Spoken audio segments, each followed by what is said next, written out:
भगवान सिंहासनारूढ़ हैं, आप जिनके दिव्य दर्शन कर पा रहे हैं। आइए हम आप कथा में प्रवेश करें, उससे पहले पूज्य गुरुदेव भगवान की परंपरा का निर्वहन करते हुए पादुका पूजन में प्रवेश करेंगे। इसके लिए मैं चाहूंगा कि हमारे दोनों प्रधान यजमान और हमारे जो आज के दैनिक यजमान हैं वो मंच पर पादुका पूजन के लिए पधारें।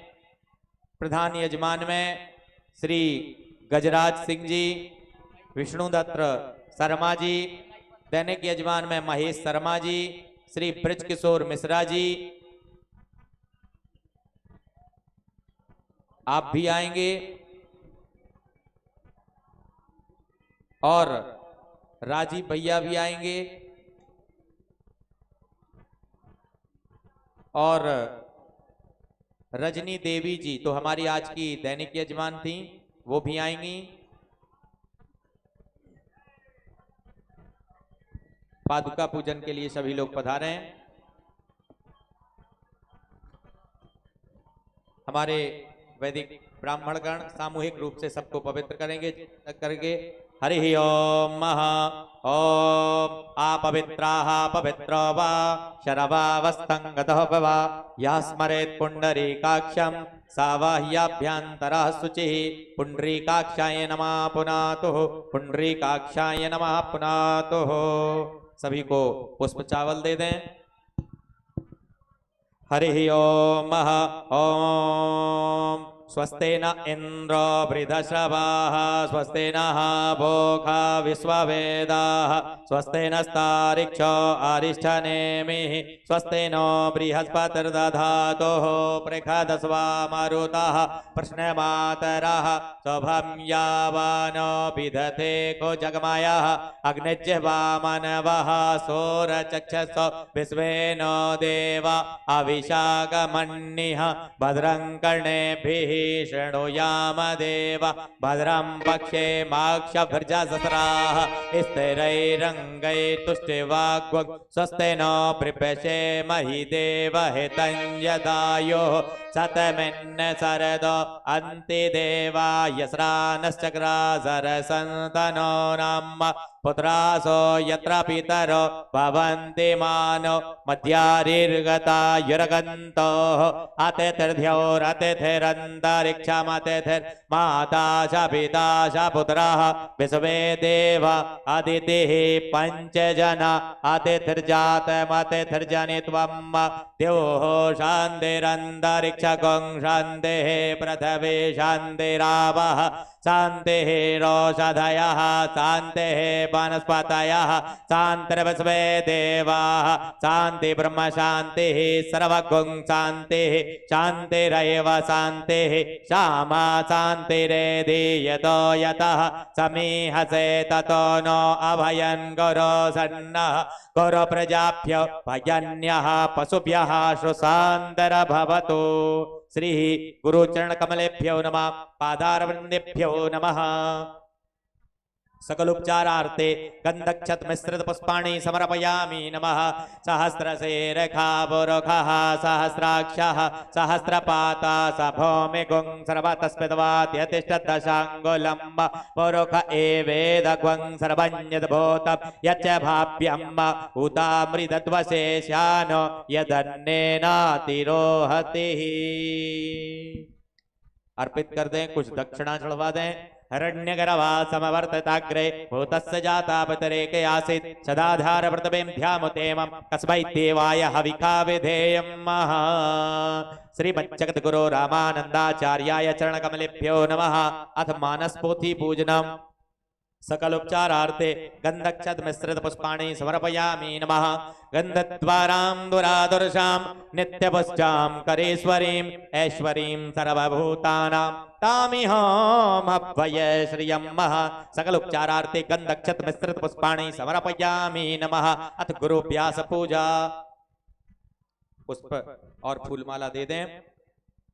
गुरु ब्रह्मा गुरु विष्णु गुरुदेवो महेश्वरा गुरुं साक्षात् परब्रह्म तस्मै श्री गुरवे नमः। नताययुः श्रीपतितं समीयुः कदाचिदव्यासुदरेन्द्रवर्यः मूकश्च वाचस्पतितां हिताभ्यां नमो नमः श्री गुरुपादुकाभ्यां नृपालमौली प्रजरत्नकान्ते सरिद्विजिराज झसकन्नकाभ्यां नृपावदाभ्यां नतलोकपङ्क्ते नमो नमः श्री गुरुपादुकाभ्याम्। अन्या पूज्या श्री रामानंदाचार्याय चरण कमलेभ्यो नमः, श्री रामाय चरण कमलेभ्यो नमः, श्री सीतायै चरण कमलेभ्यो नमः, श्री भरताग्रजाय चरण कमलेभ्यो नमः, श्री लक्ष्मणाय चरण कमलेभ्यो नमः, श्री शत्रुघ्नाय चरण कमलेभ्यो नमः, ओं हनुमते चरण कमलेभ्यो नमः। बोलिए सद्गुरुदेव भगवान की जय। जय श्री राम। आए हम आप सभी लोग पादुका पूजन, व्यास पूजन, पोथी पूजन के बाद ठाकुर जी व्यास भगवान की दिव्य आरती की ओर चले। पूज्य जगत गुरु रामानंद आचार्य भगवान की दिव्य आरती हो तो हम आप सभी लोग आरती की ओर चले। सभी लोग यथा स्थान खड़े हो जाएं, जो लोग बैठे हुए हैं। हम आप सभी लोग आरती के बाद पूज्य जगत गुरु रामानंद आचार्य भगवान के श्रीमुख से दिव्य राम कथा श्रवण करेंगे। और हम आप सभी लोग सौभाग्यशाली हैं जो कि इस महाकुंभ तीर्थराज प्रयाग माँ गंगा की पावन गोद में बैठ करके स्वयं जगत गुरु रामानंद आचार्य भगवान के श्रीमुख से हम आप सभी को दिव्य राम कथा श्रवण करने का सौभाग्य प्राप्त हुआ है। तो आए हम आप सभी लोग आरती की ओर चले। हरि ओम मा ओम चंद्रमा मनसो जात सचो सूर्यो अजायत श्रोत्राद् वायुश्च प्राणश्च मुखात् गगनेरजायतो।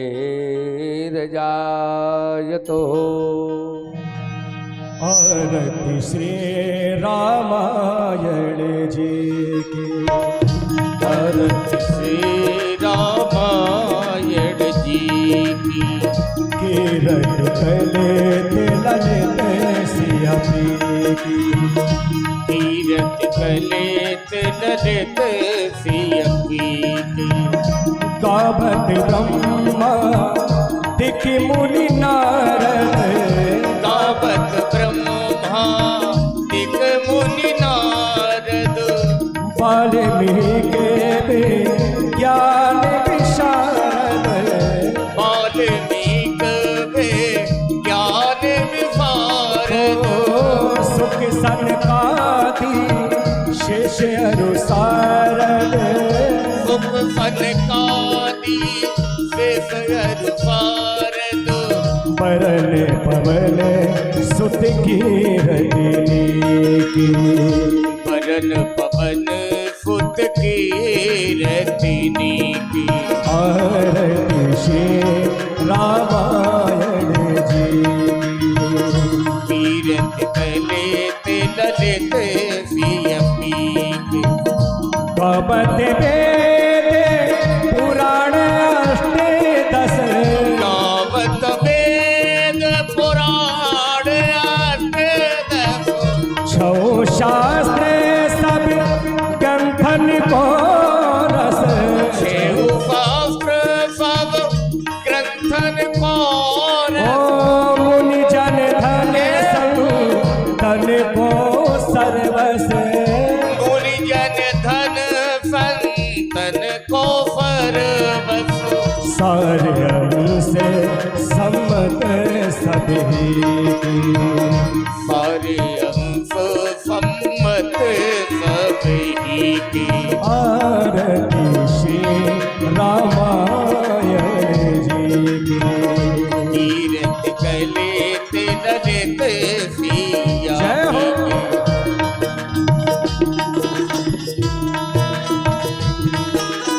हरि बोल।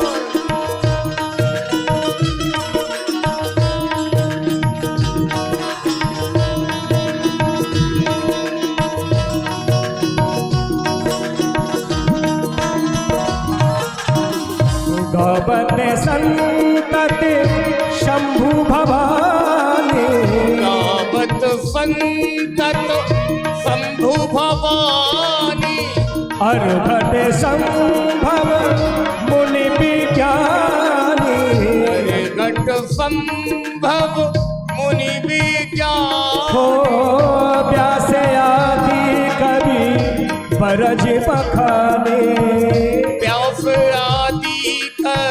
बरज बखानी काग भुषुंड गरुड़ के काग भुकुंड करुण के आरती से रामायण जी की तीरथ कले ते ललित सिय जय हो।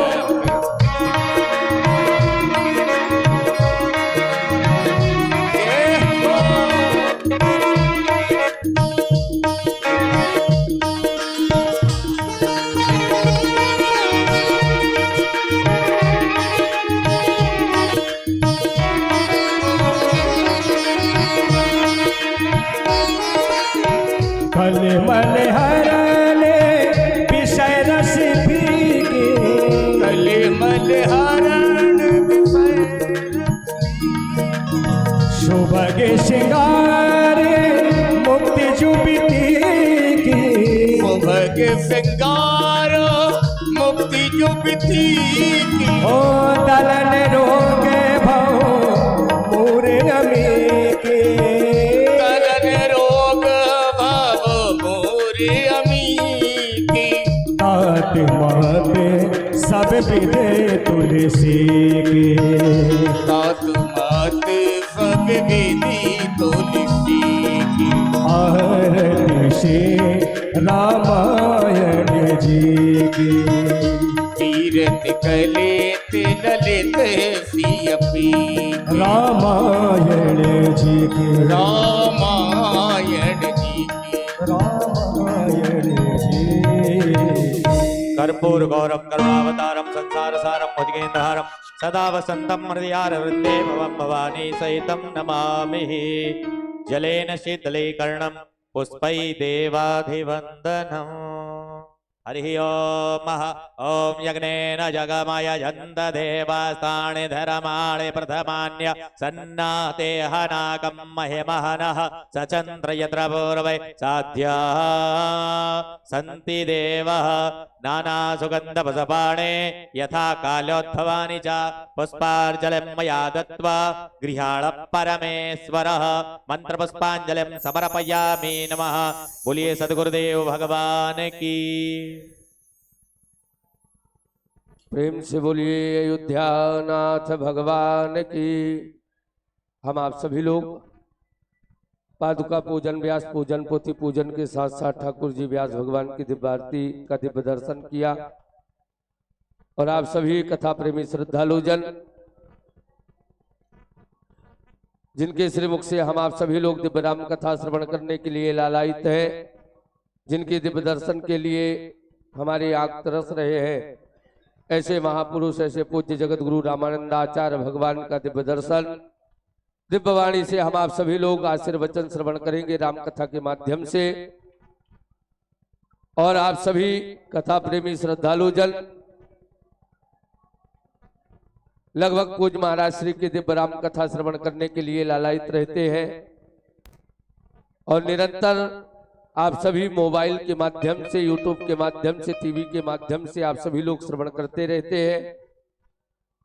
एक विशेष सूचना है कि पूज्य महाराज श्री का 68वां जन्मोत्सव जहां स्वयं भगवान श्री राम जी ने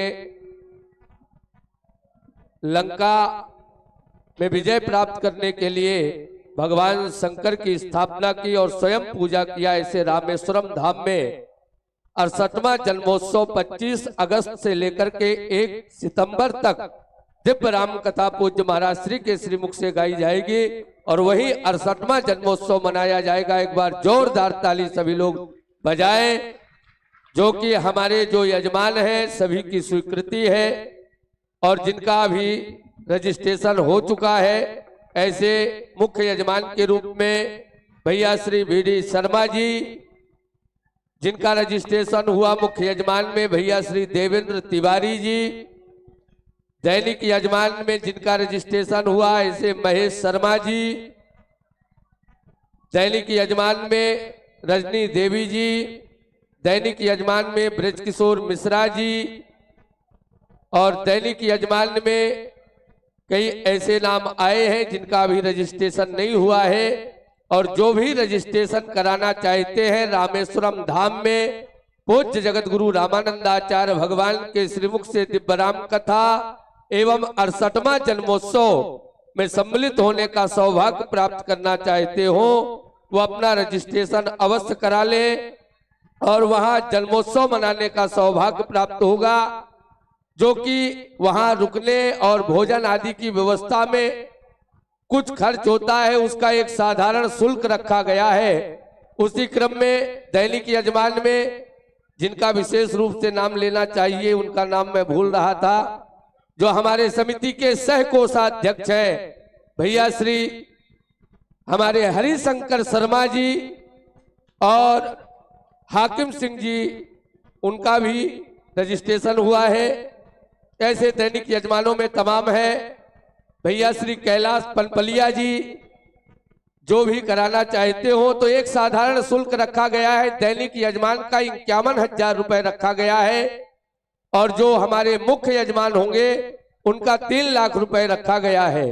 तो जो भी वहां यजमानत्व स्वीकार करना चाहते हो, मुख्य यजमान दैनिक यजमान में रहना चाहते हो, वो अपना रजिस्ट्रेशन अवश्य कराएं और पूज्य जगत गुरु रामानंदाचार्य भगवान के श्रीमुख से राम कथा और आप सभी लोग 68वां जन्मोत्सव जगत गुरु राम स्वरूपाचार्य सेवा ट्रस्ट के माध्यम से आप रामेश्वरम धाम की यात्रा कर सकते हैं और वहां जाकर के शिव अभिषेक और दिव्य राम कथा श्रवण कर सकते हैं। जिनको कराना है वो अपना रजिस्ट्रेशन अवश्य कराएं।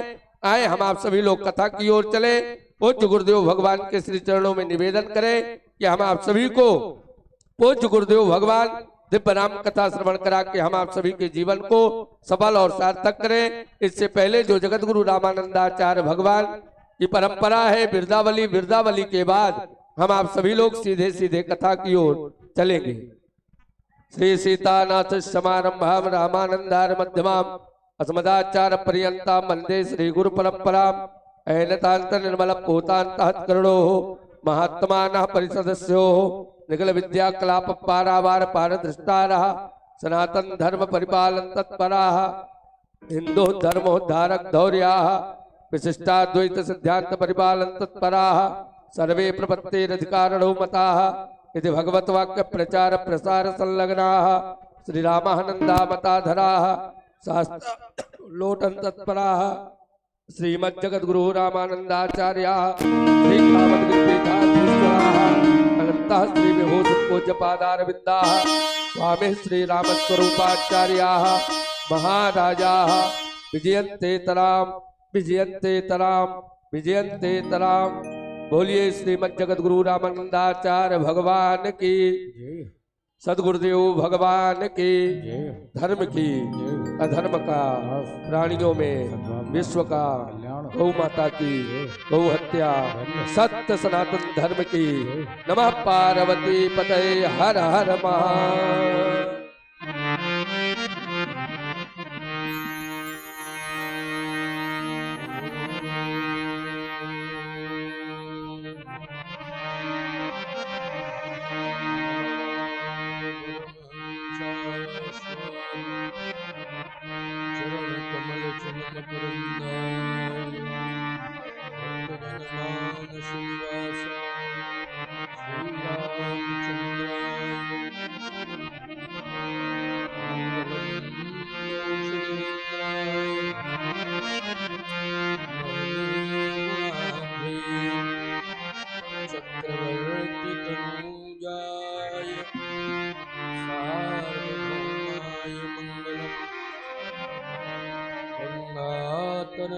रमणीय जटा कलाप गौरी निरंतर विभूषित बाम भाग नारायण प्रेमानंद मदापहार वाराणसी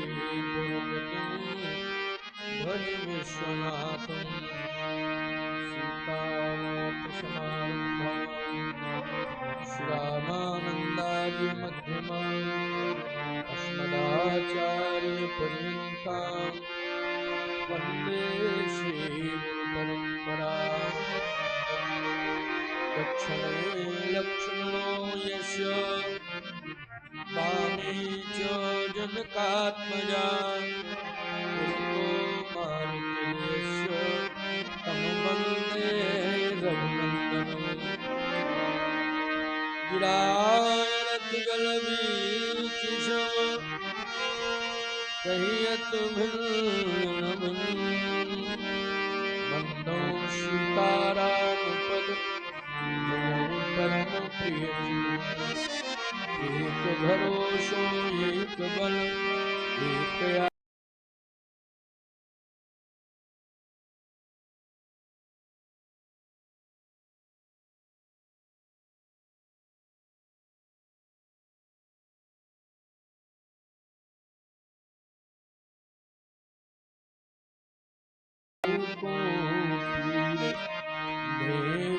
पीर शवधरन की धन्य धन्य रघुवीर बोलिए श्री प्रयागराज भगवान की जय श्री कामदानाथ भगवान की जय श्री अयोध्यानाथ भगवान की जय भक्त और भगवान की जय सदगुरुदेव भगवान की जय संत भगवान की गंगा माता की यमुना माता की जय सरस्वती माता की जय त्रिवेणी मैया की जय गंगा माता की जय भारत माता की जय गौ माता की जय अपनी अपनी माताओं की जय जय जय सीता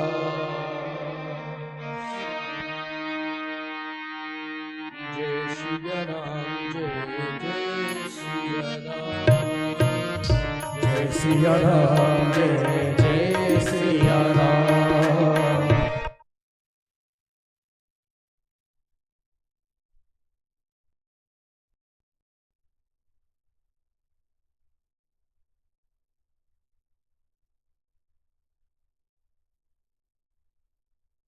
जय श्री राम जय श्री राम जय सिया राम जय जय सिया राम जय श्री राम जय सिया राम जय जय सिया राम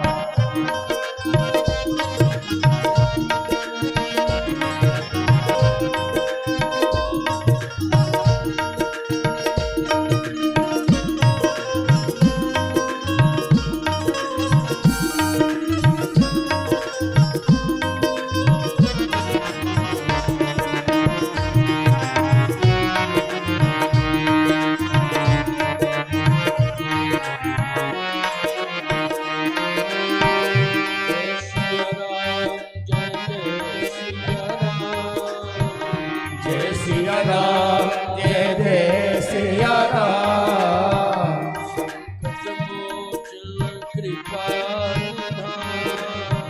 संकट मोचन कृपा निधान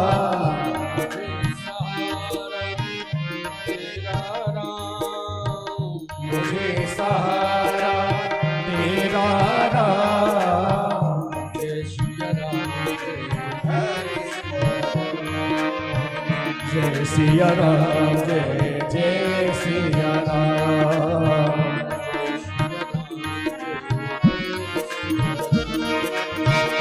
जय सिया राम जय जय सिया राम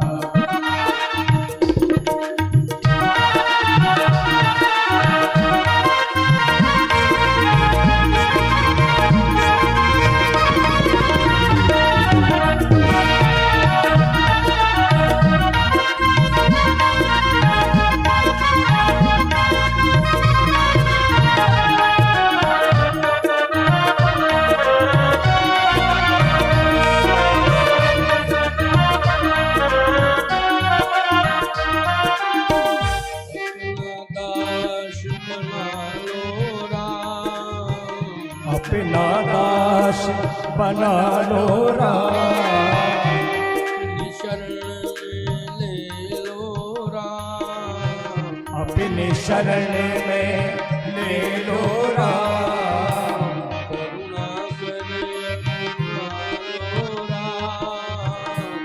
अपना कर अपना लो राम। जय सिया राम जय सिया राम जय सिया राम।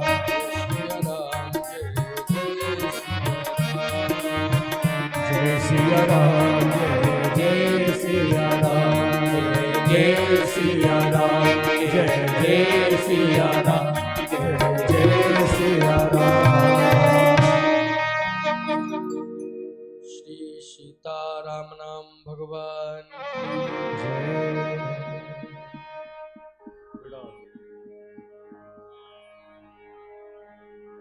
प्रिय श्रद्धालुजनों, आप सभी नित्य भगवत कथा श्रवण करते हैं। अभी आप श्रीमद् भागवत महापुराण की कथा एवं भरत जी महाराज का संक्षिप्त चरित्र भावपूर्ण विधा से श्रवण कर रहे थे। वास्तव में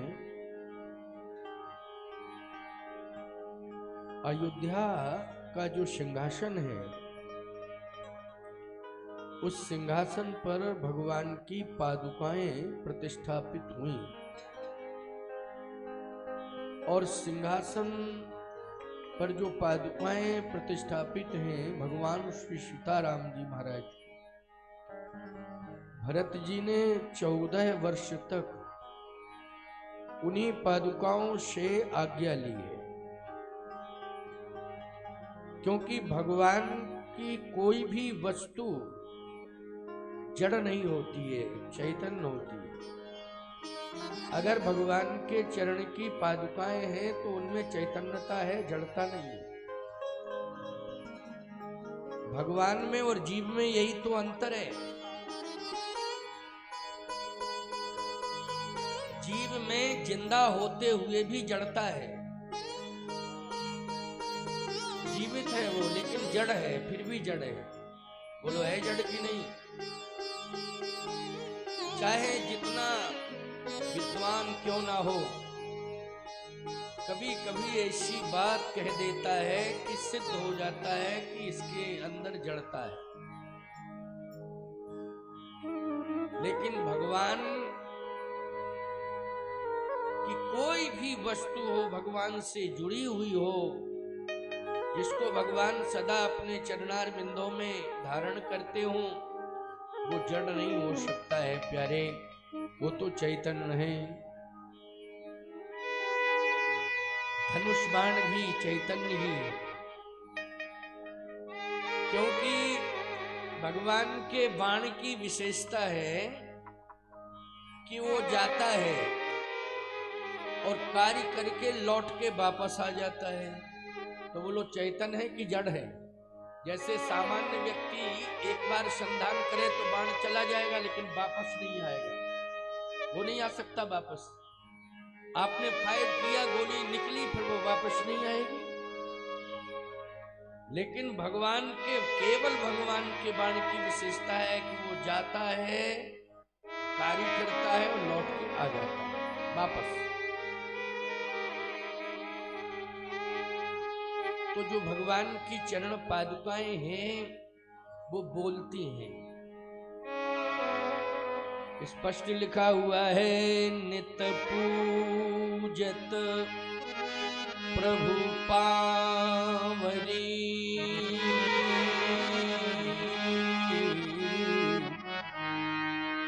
प्रीति न हृदय समान, माग माग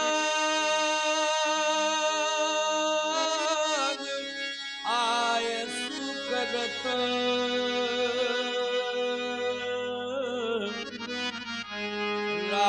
राजकाज बहुभात। जैसा चरण पादुकाएं भरत जी को आदेश देती हैं, वैसा ही भरत जी शत्रुघ्न जी से कह देते हैं कि आज दिन भर यह कार्य करना है, ये आदेश हुआ है। कार्य तो शत्रुघ्न जी करते हैं, भरत जी तो भजन करने लगते हैं। आज्ञा भरत जी लेते हैं, पादुकाएं आज्ञा देती हैं, बोलती हैं, और शत्रुघ्न जी महाराज भरत जी का आदेश पा करके दिन के जितने भी कार्य होते हैं, आदेश मिला है वो सारे के सारे शाम तक पूरा कर देंगे। यह है व्यवस्था। आप ये कह सकते हो महाराज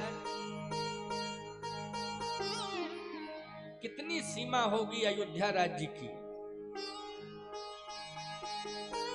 देखो भाई, मंत्रिमंडल तो वहां भी है।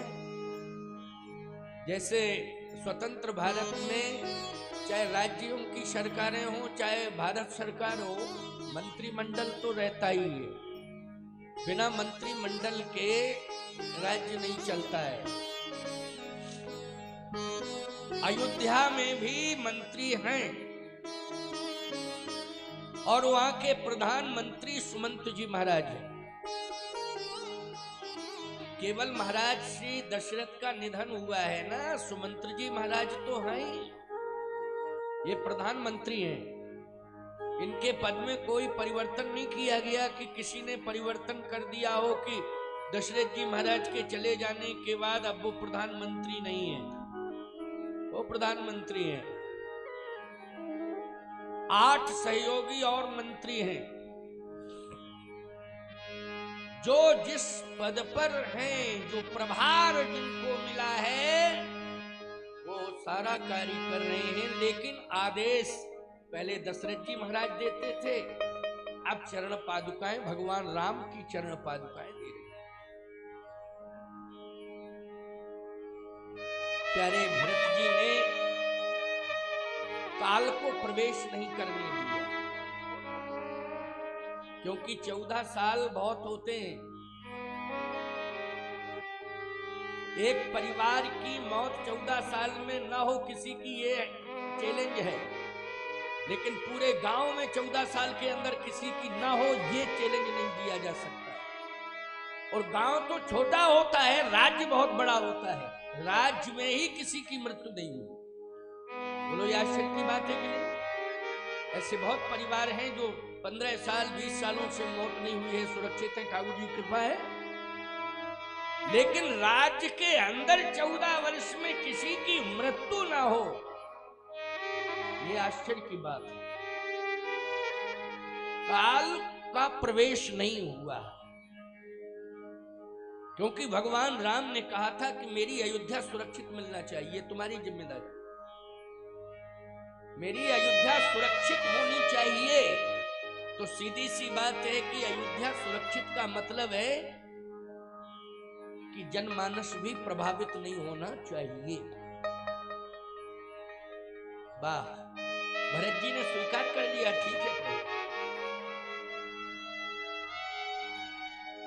अब समस्या इस बात की हो जाती है, चाहे घर हो, चाहे गांव हो, चाहे प्रदेश हो, राष्ट्र हो, महंगाई तो नहीं बढ़ रही है। महंगाई की समस्या क्यों? इस साल जो महंगाई है वो घटेगी नहीं, बढ़ेगी, बढ़ने का सिस्टम रहता। लेकिन प्यारे 14 साल तक कभी भी किसी भी प्रकार की कोई समस्या जनता के सामने आई ही नहीं। महंगाई की बात छोड़ो, और भी कोई समस्याएं नहीं आई। 14 वर्ष में कोई आंदोलन नहीं हुआ है अयोध्या में, किसी भी प्रकार का आंदोलन नहीं हुआ है 14 साल में। ये बहुत बड़ी बात है कि 14 साल में आंदोलन ना हुआ हो। आप कहो महाराज विपक्ष नहीं था, अगर विपक्ष होता तब तो समस्या खड़ी होती। राजतंत्र में विपक्ष नहीं होता है, क्यों भाई? कहाँ होता है राजतंत्र? प्रजातंत्र में विपक्ष होता है कि राजतंत्र में होता है? प्रजातंत्र में होता है। लेकिन भगवान राम ने स्पष्ट भरत से कहा कि भरत, राम राज्य का अर्थ जानते हो, चित्रकूट में ही बता दिया है। राम राज्य का अर्थ है कि जो अनीत कछु भाखों भाई तो मोह बर जाओ भय बिसराई। तो इसका मतलब है कि विपक्ष की परंपरा भले ही ना हो, लेकिन बोलने का अधिकार तो दिया है। राजाओं ने नहीं दिया था प्रजा को बोलने का अधिकार, लेकिन श्री राम जी ने प्रजा को बोलने का अधिकार दिया था कि तुम भय मुक्त होकर के बोलना, किसी भी प्रकार का संकोच मत करना, खुल के बोलना। भरत जी से यही कहा है कि भरत, जनता मूक होकर के नहीं रहेगी। इस बात को कह देना कि कहीं कोई समस्या है, कोई बात हो तो स्पष्ट बोल दे। भरत जी ने कहा कि वो तो पादुकाएं राज्य करेंगी, आप ही कर रहे हैं राज्य। पादुका का अर्थ है आपकी पादुकाएं हैं, चरण पादुकाएं हैं। भरत जी कहते हैं आप ही कर रहे हैं राज्य। अब विचारमान होता हो, विचार करना। आज ज्यादा डुबकियां गंगा जी में लगा ली हैं, इसलिए कोई बात नहीं।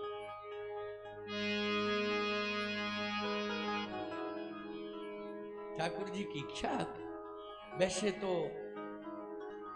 मेरा कम ही प्रभावित रहता है स्वास्थ्य, लेकिन प्रभावित नहीं है स्वास्थ्य, परंतु गंगा स्नान का थोड़ा सा कहीं न कहीं शीतलता भी है और इस प्रकार से डुबकियां लगाते भी नहीं है, लेकिन यहाँ तो लगाना पड़ेगा। आनंद तो उसी का है,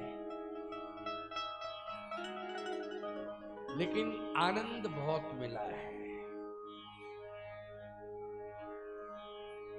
गंगा जी ने बहुत से अनुभव कराए हैं इस बार के महाकुंभ। वैसे मैंने बहुत कुंभ कर लिए प्रयागराज के, प्रयागराज में ही काफी कुंभ हुए हमारे, लेकिन इस बार कुछ विशेष अनुभव हुआ है और परिवर्तन भी दिखाई दिया है। विस्तार तो मेला का बहुत हुआ है कुंभ का, और आधुनिक तरीके से काफी व्यवस्थाएं की गई हैं, बढ़ाई गई हैं। लेकिन पहले हमने देखा है कि आध्यात्मिकता का स्वरूप बहुत बड़ा हुआ करता था। अब जो है मेले में व्यवसाय का स्वरूप बड़ा दिखाई दे रहा है। व्यवसाय, लोग चाह रहे हैं कि कितना लाभ ले लिया जाए यहां से। देखो एक बात सुन लो, यहां जितना भी लाभ मिलेगा उतना आध्यात्मिक लाभ मिलेगा।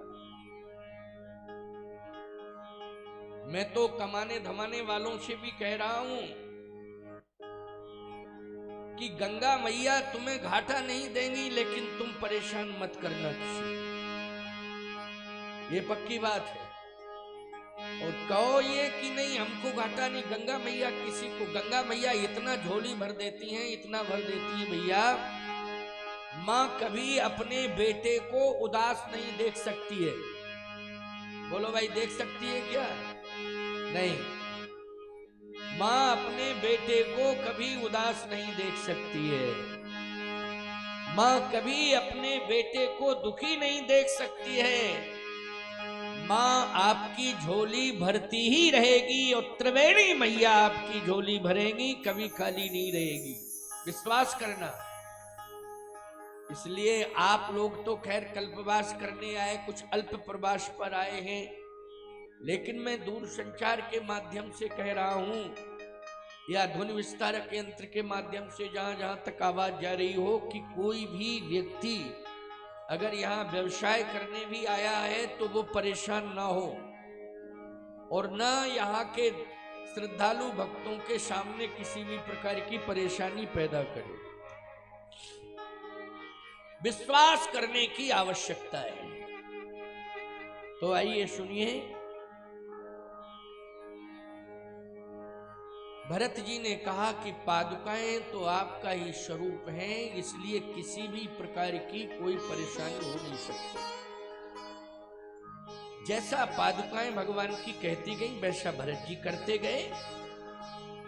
लेकिन पादुकाओं ने ये नहीं कहा था कि काल नहीं आना चाहिए। ये भरत जी की महिमा है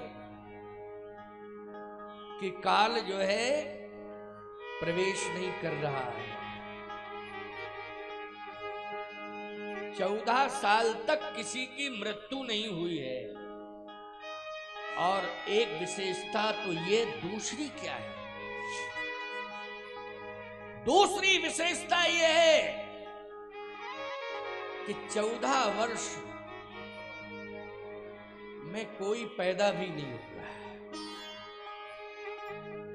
क्यों?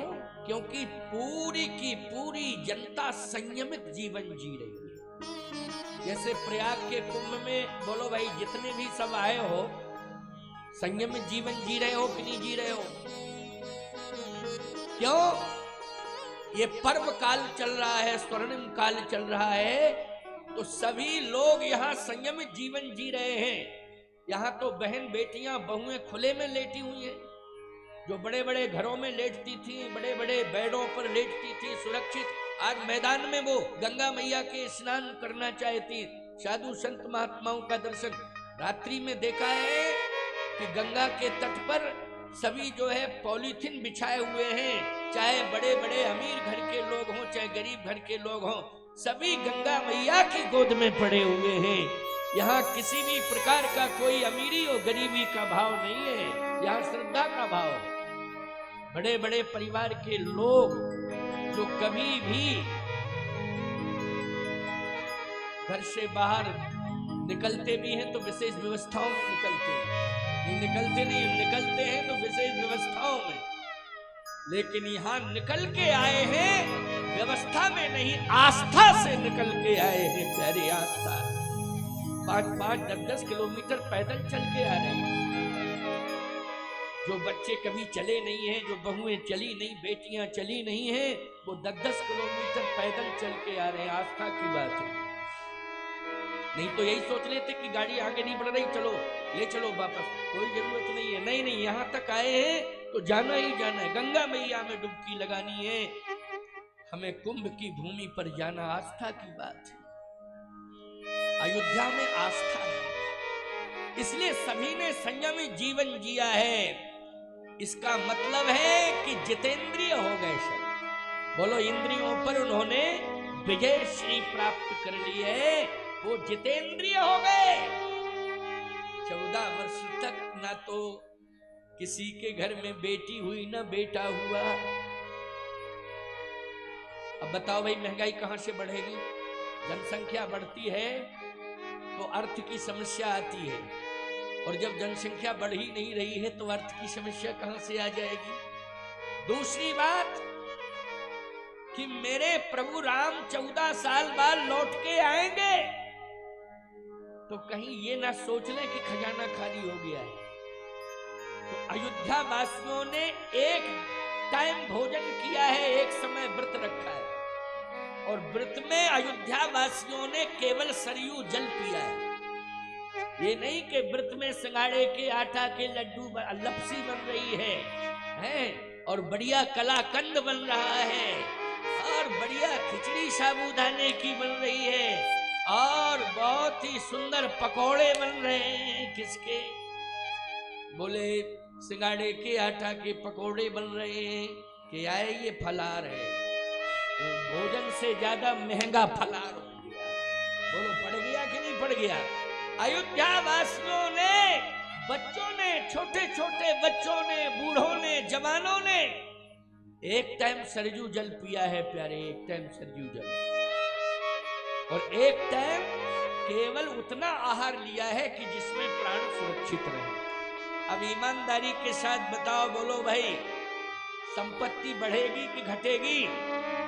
संपत्ति जो है बढ़ेगी, इसलिए 10 गुना खजाना बढ़ गया। 14 साल में 10 गुना खजाना बढ़ गया।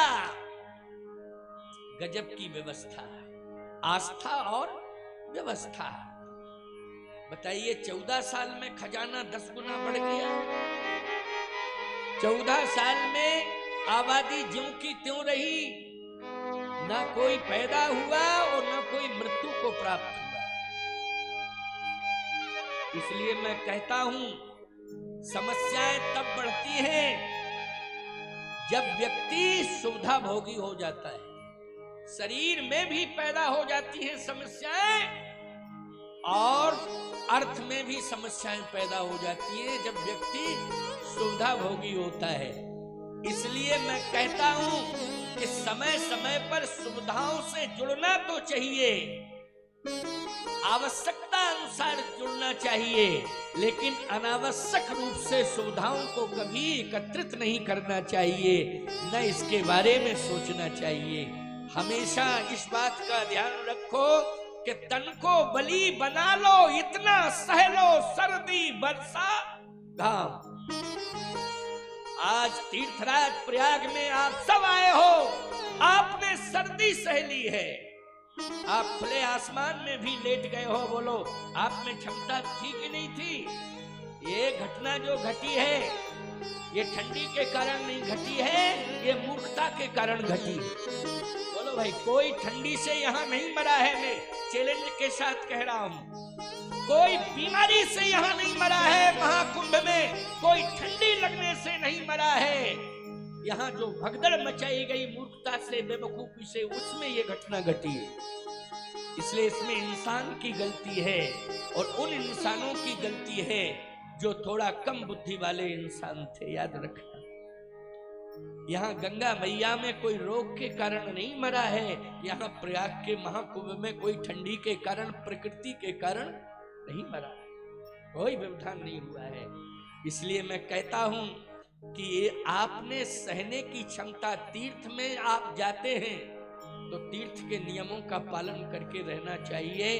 तीर्थ के नियमों का पालन करते रहेंगे आप तो निश्चित रूप से मैं विश्वास के साथ कह रहा हूं कि एक दिन आप स्वयं तीर्थ बन जाएंगे, आपका घर भी तीर्थ बन जाएगा।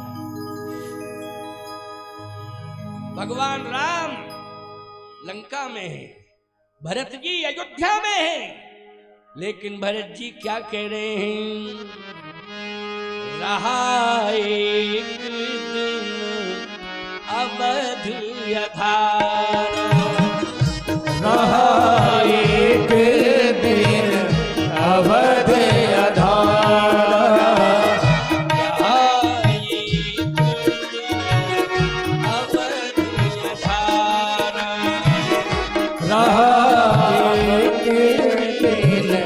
अवध अधारा,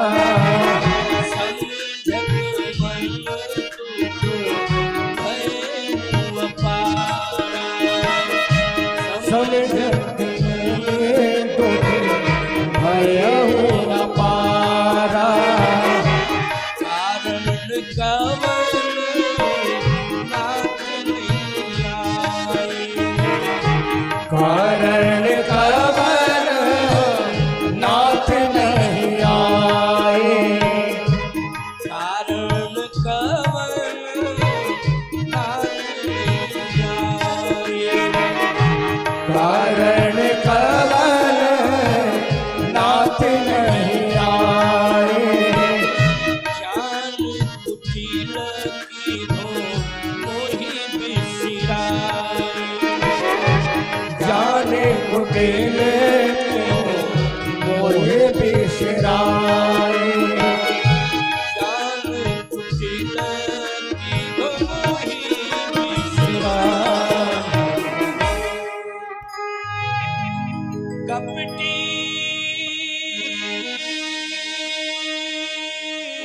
कुटिल मोहि प्रभु चीन्हा,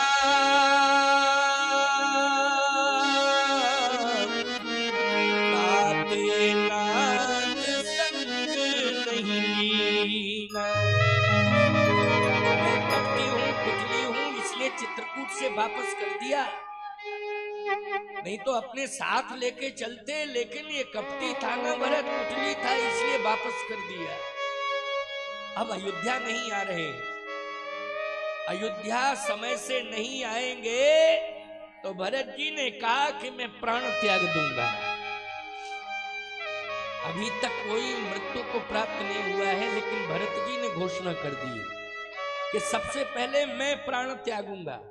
और एक बात बतावें, काल रुका है तो भरत की तपस्या के कारण रुका हुआ है, और यदि भरत ने कहीं अपने प्राणों को प्रभावित कर दिया तो बोलो काल का प्रवेश हो जाएगा अयोध्या में कि नहीं, और वो स्थिति हो जाएगी अयोध्या की कि अयोध्या निष्प्राण हो जाएगी। ये भरत जी के कारण काल नहीं प्रवेश कर रहा है, और भरत जी कहते हैं कि मैं प्राण त्यागूंगा। कब? 14 वर्ष की अवधि,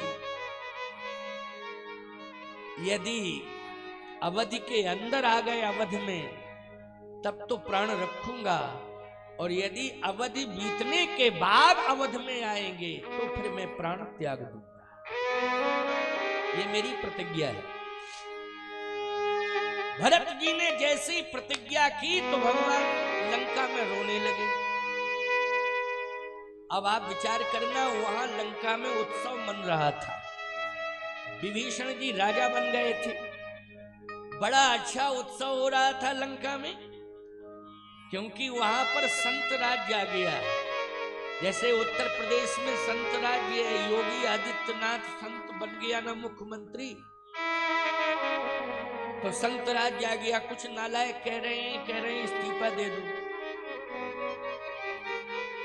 कुछ नालायक कह रहे हैं इस्तीफा दे दो। मैं कहता हूं तुम ही प्राण दे दो प्रयाग में, इस्तीफा क्यों दे दो, तुम प्राण दे दो, और ये पक्की गारंटी है तुम पहले प्राण दो तब निर्णय होगा, देखा जाएगा। गलत, गलती लोगों ने की है, व्यवस्था की कोई कमी नहीं थी, ये लोगों की गलतियां रही, मूर्खताएं रही। उन्होंने भावुकता में संतुलन खो दिया अज्ञानता के कारण। इसमें शासन को दोषी नहीं ठहराया जा सकता है, गलत। मैं निष्पक्ष बात कर रहा हूं, मैं किसी का पक्ष नहीं ले रहा हूं कि मैं विशेष रूप से पक्ष ले रहा हूं, नहीं नहीं नहीं, निष्पक्ष बात कर रहा हूं। इसलिए सुनिए, संत राज्य कहां आया है? लंका में संत राज्य आया है। बोलो आया कि नहीं? क्योंकि राक्षसों का वध हो गया, वध हो गया राक्षसों का। लंका में विभीषण राजा बन गया, खुशियां मनाई जा रही हैं, बहुत बड़ा परिवर्तन हुआ। परिवर्तन की संभावना नहीं पाई जा रही थी, जहां एक एक जग जीत सके ऐसे सुभट निकाय, लेकिन परिवर्तन क्यों? अघटित घटना पटी ऐसी, भगवान जहां जुड़ जाएगा वहां असंभव भी संभव हो जाएगा। यही भगवान की विशेषता है, असंभव भी संभव, असंभव भी संभव। यही है परमात्मा की लीला, यही है परमात्मा का स्वरूप, यही है उनका वास्तविक व्यक्तित्व कि जहां असंभव लग रहा हो वहां संभव हो जावे। यही लंका में हुआ है। कोई संभावना नहीं पाई जा रही थी कि ये राक्षस मरेंगे और रावण मरेगा, लेकिन मर गया। क्यों? परमात्मा राम जहां होंगे वहां असंभव क्या हो जाएगा? संभव। इसलिए विभीषण राजा बन गया, संत राज आ गया। लेकिन अयोध्या में सब आंसू बहा रहे हैं, लंका में खुशियां मनाई जा रही हैं। क्यों? विभीषण संत राजा बन गए, लेकिन अयोध्या में भरत जी प्राण त्यागने जा रहे हैं तो वहां सब रो रहे हैं, सबके आंसू आ रहे हैं। राम विरह सागर मह भरत मगन मन हो। राम विरह सागर में भरत जी डुबकियां लगा रहे हैं। विरह सागर में, विरह सागर मानी होता है वियोग का सागर, दुख है। क्यों वियोग किससे हो गया है? भैया राम से वियोग हो गया, विरह सागर। लेकिन राम जी भी समुद्र के किनारे विरह सागर में डुबकियां लगाने लगे। जबकि समुद्र है, वहां समुद्र में नहीं, विरह सागर, एक विरह का समुद्र। समुद्र के किनारे एक दूसरा समुद्र बन गया। सरयू के किनारे भी एक समुद्र बन गया। सरयू के किनारे भरत ने विरह समुद्र बना दिया और राम जी ने लंका में समुद्र के किनारे विरह समुद्र बना दिया है, रोना शुरू कर दिया है। बीते अवध जाऊं जो तो जियत न पावहु वीर, सुमिरत अनुज प्रीति प्रभु, पुनि पुनि पुलक शरीर। राम जी रो रहे हैं, आंसू बहा रहे हैं कि मैं अगर अवध में, अवध बीतने के बाद जाऊंगा तो मेरा भाई मुझे जीवित नहीं मिलेगा, क्योंकि मुझे समय से पहुंचना चाहिए। चित्रकूट में मेरा भाई कह के गया था कि भैया सूर्य एक ही है, संसार में सूर्य दो नहीं है, सूर्य एक है। राम दो नहीं है, राम एक ही है, आप हैं। सूर्य एक है लेकिन कमल तो अनेक हैं, सरोवर भी अनेक हैं, कमल भी अनेक हैं, हजारों हैं, लाखों हैं, लेकिन उन लाखों कमलों को खिलाने वाला सूर्य एक ही है। बोलो है कि नहीं कि अलग अलग सूर्य सबके लिए जाते हैं? नहीं नहीं, एक है सूर्य। हे प्रभु आप सूर्य हैं, अगर समय से आप उदित नहीं होंगे तो ये सारे कमल मुरझा जाएंगे, सारे कमल अस्तित्वहीन हो जाएंगे। अयोध्या आप पर आधारित है। भगवान ने कहा चिंता मत करो, मैं तो आऊंगा, समय से आऊंगा। लेकिन आज भगवान सोच रहे हैं कि समय से कैसे पहुंचूंगा। सुमिरत अनुज प्रीति प्रभु, पुनि पुनि पुलक शरीर। हनुमान जी ने देखा कि मेरे स्वामी रो रहे हैं। एक बात आपको बताएं, सेवक होना चाहिए तो ऐसे ही हो, हनुमान जी से शिक्षा लो। सेवकों को हनुमान जी से शिक्षा लेनी चाहिए। हनुमान तो कोई बन नहीं सकता है, लेकिन शिक्षा तो ले सकता है। हनुमान भी एक ही है, हजारों नहीं है, लेकिन प्यारे शिक्षा तो ले ही सकते हो। हनुमान जी ने जाकर के पूछा, कहा प्रभु आप रो क्यों रहे? भगवान ने कहा कि मैं इसलिए रो रहा हूं कि समय से अयोध्या नहीं पहुंच पाऊंगा, और समय से यदि मैं अयोध्या नहीं पहुंचा तो मेरा भाई भरत प्राण त्याग देगा। हनुमान जी ने कहा आप रो मत, मैं आपको विमान से ले जाऊंगा। पुष्पक विमान को इशारा किया हनुमान जी ने, इधर आओ। पुष्पक विमान हनुमान जी का इशारा पाके आ गया। कहा ये विमान है, इसमें आप बैठिए। भगवान ने कहा ये विमान गारंटी लेगा कि समय से पहुंचाएगा, क्योंकि विमानों में की भी स्थिति अच्छी नहीं है। विमान भी प्रभावित हो जाते हैं, लेट उड़ाने होती हैं, लेट पहुंचते हैं, कभी कैंसिल भी हो जाती है उड़ाने। क्यों भाई, हो जाती है कि नहीं? और ये गारंटी नहीं है कि कैंसिल भी ना हो उड़ान और मौसम भी अनुकूल हो, लेकिन कभी कभी विमान जो है पाकिस्तान मुड़ जाता है। क्यों भाई, कभी कभी पाकिस्तान की ओर चला जाता है विमान। ऐसी घटनाएं घटी हैं कि नहीं घटी हैं बोलो? आतंकवादी कहां से घुस गए उसमें प्रभावित कर दिया और बड़े बड़े लोगों को अरिस्ट कर लिया, बड़ी मुश्किल में प्राण बचा पाए लोग। विमान भी प्रभावित हो जाता है। इसलिए लंका का विमान है, पता नहीं इस विमान में जब ये इशारा करने पर आ गया तो इसने लंका में ये रहा है, लंका का इसको खाद पानी मिला है। हो सकता है कि ये जब उड़े और पता नहीं कहां उड़ा के ले जावे।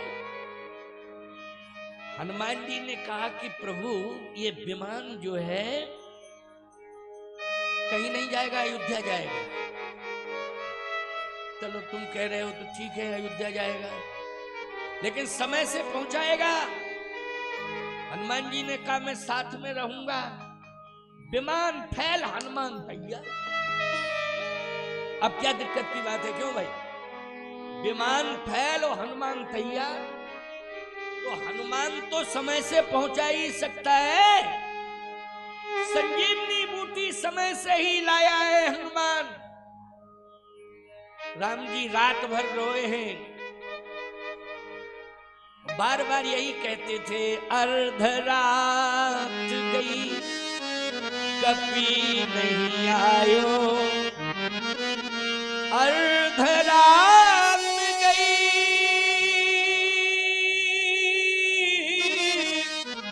कभी नहीं आयो,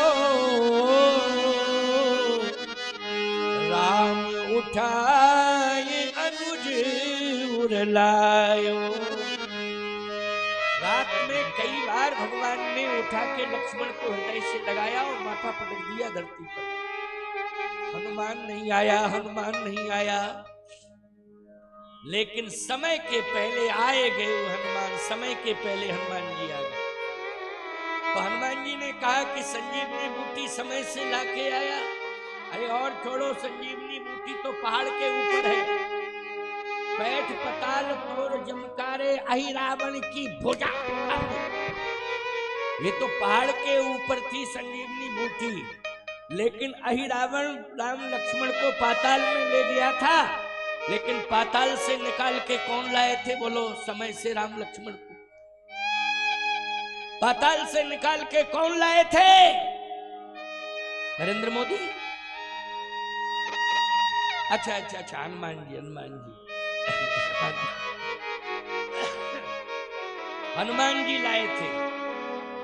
किसी की हिम्मत नहीं थी। ये हनुमान जी का प्रभाव था कि हनुमान जी अहि रावण की भुजा उखाड़े, पैठ पताल तोड़ जमकारे, अहि रावण की भुजा उखाड़े। ये हनुमान जी का प्रभाव है। हनुमान जी ने कहा कि समय से आप लंका से चलिए, और विलंब यदि होता है तो ये गारंटी है विमान ना पहुंचा पावे, हनुमान आपको अयोध्या पहुंचाए। भगवान ने कहा अब विश्वास हो गया। विमान पर विश्वास नहीं है, लेकिन हनुमान पर विश्वास है। हनुमान जी ने विमान से कहा कि चलो। विमान चला।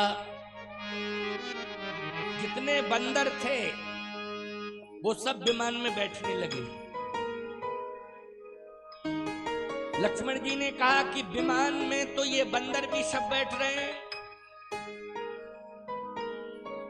भगवान ने कहा बैठने दो। हनुमान जी ने कहा तो अब कंफर्म हो गया कि ये समय से नहीं पहुंचेगा। अच्छा, दूसरी बात, ये बिगड़ेगा भी, क्योंकि ओवरलोडिंग खतरा पैदा होता है, याद रखना। सड़क भी खराब करता है, इंजन भी खराब करता है। बोलो भाई, वाहन भी प्रभाव है तो रोड भी प्रभाव है। कितने सड़कें उखाड़ डाली ओवरलोडिंग के चक्कर में, बनी नई नई सड़कें बनी, उनमें गड्ढे हो गए, बड़े गहरे गहरे गड्ढे हुए। अभी मेरी गाड़ी में, मेरी सामान वाली जो गाड़ी थी, उसमें कुंभ के चक्कर में कुछ लोगों ने ज्यादा सामान भर दिया। वो बाण ही बीच में खराब हो गया था। फिर वो मिस्त्री कहीं आकर के ठीक ठाक किए बड़ी मुश्किल में, लेकिन मेरे साथ में और वाहनों की व्यवस्था थी, लेकिन वो तो जो सामान ज्यादा भरा था वही तो प्रभावित हो गया था। अभी की बात है, जब मैं प्रयागराज आ रहा था, लोगों ने भावुकता में, ये ले जाओ महाराज, ये ले जाओ, ये ले जाओ, हमारा ये सामान ले जाओ, ये हमने कहा तुम ही क्यों नहीं चले जाते हो, ये ले जाओ, वो ले जाओ, ये ले जाओ, तुम खुद ले जाओ, जाओ। महाराज जी क्या बतावे, हम नहीं जा पा रहे हैं, आप कृपा करो। धर दिया उसमें, वाहन प्रभावित हो गया। इसलिए जिंदगी में भी ज्यादा, जीवन में भी लोड मत लेना, नहीं मानव जीवन भी प्रभावित हो जाएगा तुम्हारा। इस बात का ध्यान रखना। केवल वाहन ही प्रभावित नहीं होता है, जीवन भी प्रभावित हो जाता है। इसलिए नियम से चलो और शक्ति के अनुसार, क्षमता के अनुसार आप अपना कार्य करें। क्षमता से ज्यादा भार ढोने की जरूरत नहीं है। जीवन ये मिला है, ये जीवन मानव का दुर्लभ है, लेकिन देव दुर्लभ है, लेकिन तुम्हारे लिए सुलभ हो गया, मिल गया। अब इससे अच्छे काम कर लो, जितने अच्छे से अच्छे बने वो अच्छे काम करो, फालतू के काम मत करना। और शक्ति से ज्यादा, सामर्थ्य से ज्यादा भी आप कार्य न करें जिससे आपका स्वास्थ्य प्रभावित।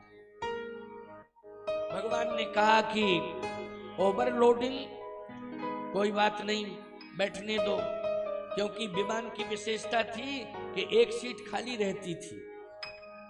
जितने भी लोग बैठते जाएं, चाहे लाखों बैठे, तो एक सीट खाली, विशेषता है उसकी। अच्छा, सीट अगर खाली है तो निश्चित है कि वाहन में क्षमता है, क्योंकि सीट खाली है तो क्षमता ही है कि नहीं। सीट खाली क्यों है? क्षमता, इसका मतलब है कि उसमें एक और व्यक्ति की क्षमता है, और वो बैठ जावे तो एक सीट फिर बढ़ जावे। इसलिए विमान प्रभावित नहीं हो सकता है।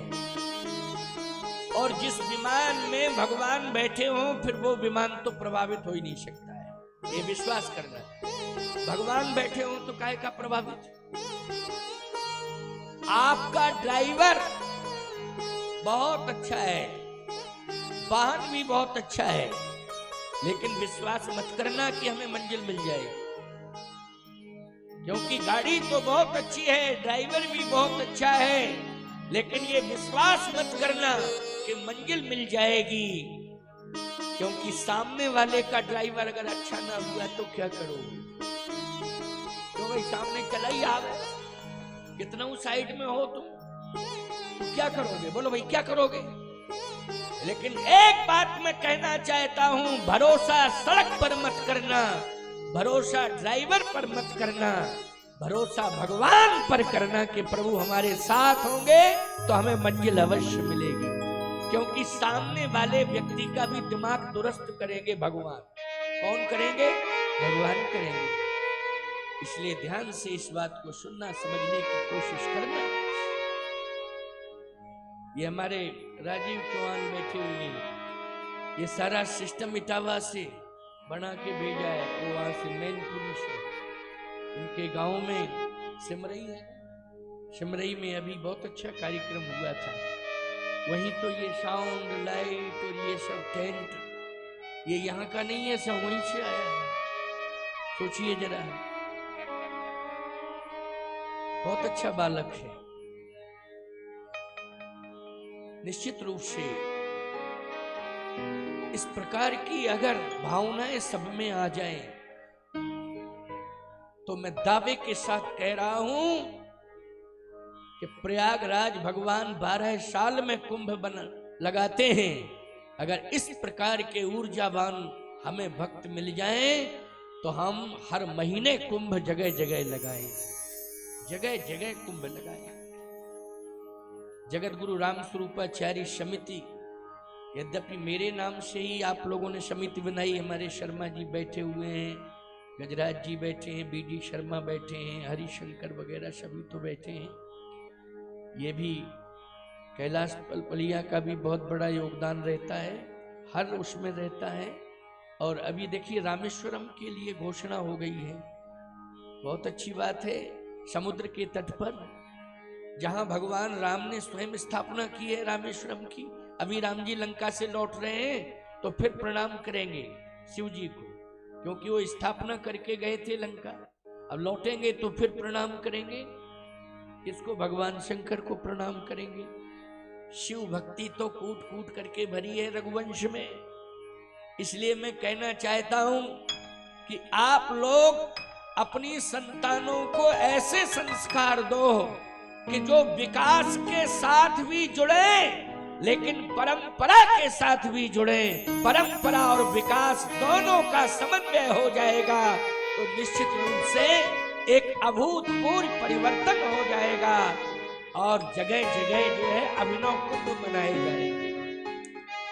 क्योंकि भक्ति की धारा जहां बहती है वहां निश्चित रूप से कुंभ लग ही जाता है। क्यों? भक्ति की धारा। तो भैया ध्यान से सुनो। पुष्पक विमान में सब बैठ गए, हनुमान जी बैठ गए। हनुमान जी ने कहा ये बढ़ने वाली समस्या जो सीट की है ये समस्या है, क्योंकि ये बढ़ रही है। एक बैठ जाते एक सीट बन जाती है, फिर कोई बैठता तो एक सीट फिर तैयार हो जाती है। ये बढ़ना निश्चित रूप से बाधक बन रहा है। तो हनुमान जी खड़े हो गए और गदा रख दिया। गदा।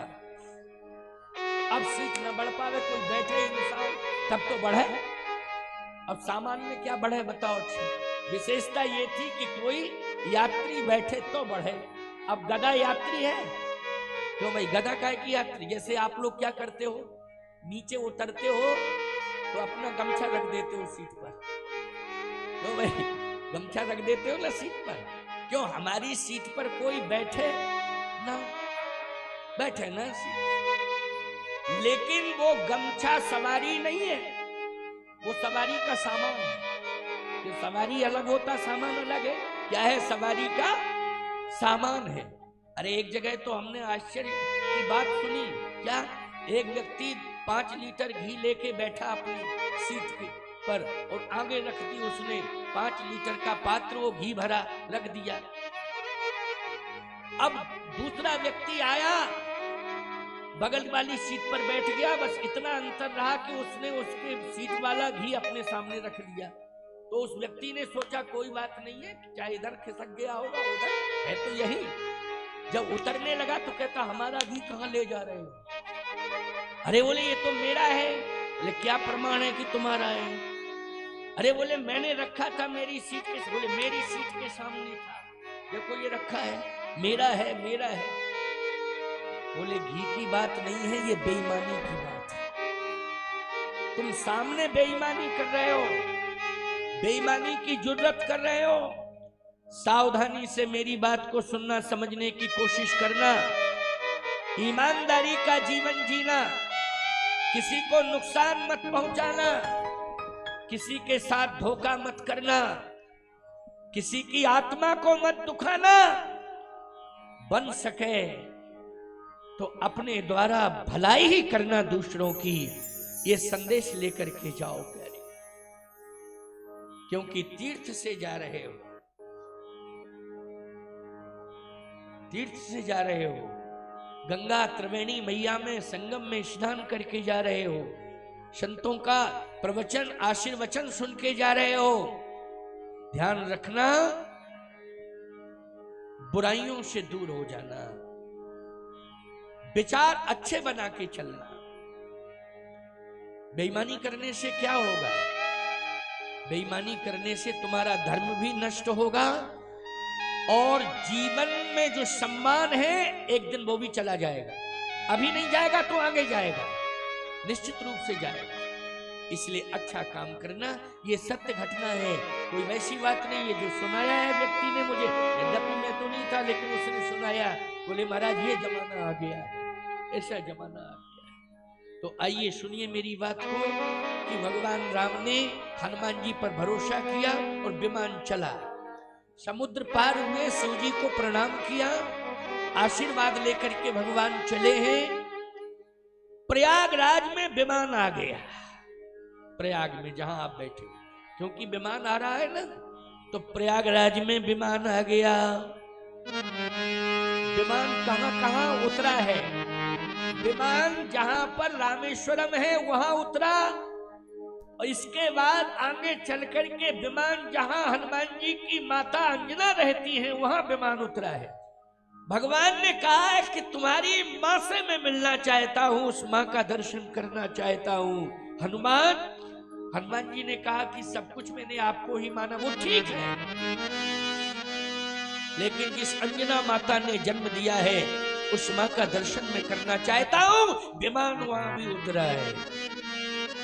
उस पर्वत का नाम है वेंकटाचल पर्वत, गंधमादन पर्वत, जहां पर अंजना माता रहती है।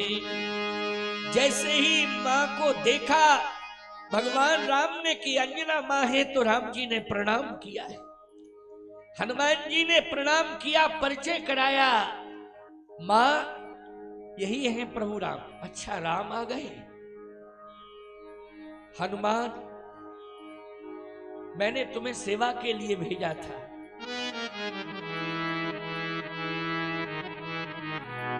लेकिन ये बताओ हनुमान, सेवा तुमने की है, लेकिन मैंने ये सुना है कि एक दिन राम को रात्रि भर रोना पड़ा। हनुमान जी ने कहा, माता जी मैं तो संजीवनी बूटी लाने गया था, लेकिन उस रात रोए थे प्रभु राम। कहे हनुमान, रोना पड़ा, राम को रोना पड़ा, इस बात का मुझे कष्ट है।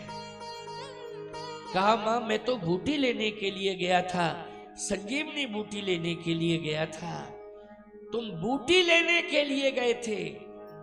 हनुमान, कितनी ही दूर बूटी क्यों ना होती, लेकिन तुम्हारे पास तो ऐसी बूटी है, ऐसी बूटी तुम्हारे पास है कि तुम्हें द्रोणागिरि पर्वत पर जाने की जरूरत ही नहीं थी, क्योंकि राम रसायन तुम्हारे पासा, सदा रहो रघुपति के दासा।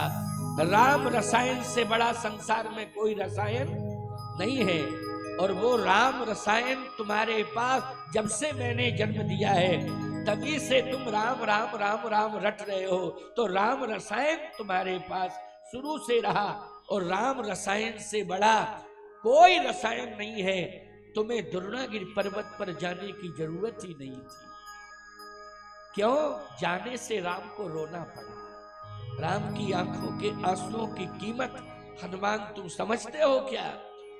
क्षमा मांगो, क्षमा मांगो, क्षमा मांगो। बस जैसे ही मां ने कहा, देखो कितनी बढ़िया शिक्षा दे रही है कि राम जी को रोना ना पड़े। याद रखना, राम हमारी आत्मा है, राम हमारे प्राण हैं। कोई ऐसा काम जीवन में मत करना कि श्री राम को आंसू बहाने पड़े। इसलिए ध्यान रखना, राम जी आंसू ना बहाने पावे, ऐसा कोई काम मत करना। हमारे राम जी हृदय में बैठे हैं, तुम्हारे हृदय में, हमारे हृदय में। आत्मा रामो विराजते। सबकी आत्मा में कौन बैठे हैं? राम बैठे हैं। बोलो, बैठे हैं कि नहीं बैठे हैं? आत्मा रामो विराजते। सबकी आत्मा में राम बैठे हैं। अगर तुम गलत काम करोगे तो बोलो, आत्मा में राम बैठे हैं, रोएंगे कि नहीं रोएंगे? राम रोएंगे। इसलिए ऐसा काम बिल्कुल नहीं करना जिससे राम जी को रोना पड़े। हनुमान, क्षमा मांगो। हनुमान जी ने कहा, माता जी मैंने तो आज्ञा का पालन किया था, इसलिए मैं चला गया। कोई बात नहीं है, लेकिन आंसू निकले हैं राम के, इसलिए क्षमा मांगो, मेरे सामने क्षमा मांगो। दक्षिण की रामायण बड़ी प्रसिद्ध है। कम्मन एक ऋषि हुए हैं, कम्मन। उन्होंने लिखा है, क्योंकि दक्षिण में ही वो माता अंजना का आश्रम है, रहने का स्थान है, इसलिए महात्मा कम्मन ने लिखा है कि हनुमान जी महाराज श्री राम जी के चरणों में गिर पड़े, क्योंकि माँ ने आज्ञा दी है कि प्रभु मुझे क्षमा करो, क्षमा करो, क्षमा करो। भगवान ने उठा के हृदय से लगा लिया हनुमान जी को कि नहीं हनुमान, तुम ना होते तो लक्ष्मण नहीं होता, तुम नहीं होते तो सीता लंका में ही होती, अगर तुम नहीं होते तो राम की किसी समस्या का समाधान नहीं होता। इसलिए माँ, मैं एक बात कह रहा हूं, अंजना माता के सामने भगवान की वाणी निकल पड़ी। अरे प्रति उपकार, प्रति उपकार करो का तोरा, और सन्मुख होए न सकत मन मोरा। इतने उपकार हनुमान के हैं अंजना माता कि ये राम सृष्टि में सदा ऋणी रहेगा, हनुमान का ऋणी रहेगा, हनुमान का ऋणी रहेगा। हनुमान के ऋण से कभी उर्ण नहीं हो पाएगा। प्रति उपकार करो का तोरा, सन्मुख होए न सकत मन मोरा। अंजना माता बोलो दुखी थी लेकिन प्रसन्न हो गई कि नहीं हो गई? इतने उपकार हनुमान जी के हैं। माँ, मैं सत्य कहता हूं, सदा हनुमान का ऋणी रहूंगा। राम यदि ऋणी है संसार में तो वो हनुमान का ऋणी है। विमान चल दिया, प्रयागराज में विमान फिर उतर गया। क्यों उतर गया? अयोध्या पास में है। अब जब अयोध्या पास में है प्यारे, तो ये विमान जो है प्रयाग की भूमि पर उतरा क्यों? यहां कारण क्या है? विमान जिस गति से चल रहा था, प्रभु श्री राम सोच रहे हैं कि हनुमान बोल नहीं रहा है और विमान द्रुत गति से नहीं चल रहा है, मंद गति से चल रहा है, और ये विमान अब समय से अयोध्या नहीं पहुंचा पाएगा। तो अब तो त्रिवेणी संगम पर ही महाप्रयाण करना चाहिए।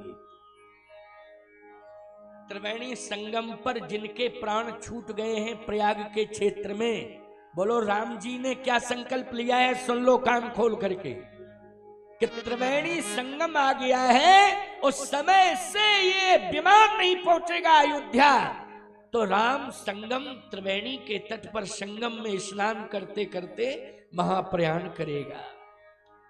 अच्छा, मरने के बाद अस्थि विसर्जन करने कहां आते हो? बोलो भाई।